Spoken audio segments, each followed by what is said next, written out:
ভগবান বিষ্ণুর 10টি অবতার, কিন্তু আমরা এটা জানি যে 10 অবতার, কিন্তু এই 10 অবতার কোন যুগে কে এসেছিল বা কোন রূপে এসেছিল এটা কি জানা আছে?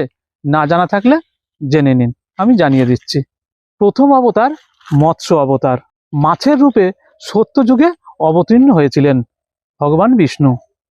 কূর্ম অর্থাৎ কচ্ছপ রূপে অবতীর্ণ হয়েছিলেন সত্য যুগে।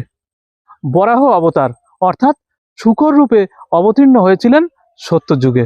নৃসিংহ অবতার অর্থাৎ অর্ধ নরসিংহ রূপে অবতীর্ণ হয়েছিলেন সত্য যুগে। বামন অবতার অর্থাৎ বামন রূপে অবতীর্ণ হয়েছিলেন ত্রেতা যুগে। পরশুরাম অর্থাৎ কুঠারধারী রাম অবতীর্ণ হয়েছিলেন দাপর যুগে। রামচন্দ্র অযোধ্যার রাজপুত্র রূপে অবতীর্ণ হয়েছিলেন ত্রেতা যুগে। বলরাম অর্থাৎ ভগবান শ্রীকৃষ্ণের দাদা রূপে অবতীর্ণ হয়েছিলেন দাপর যুগে।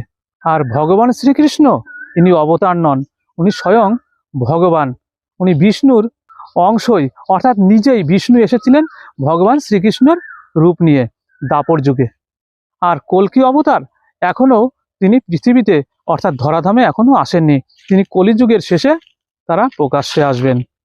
এই হলো দশম অবতারের বিবরণ।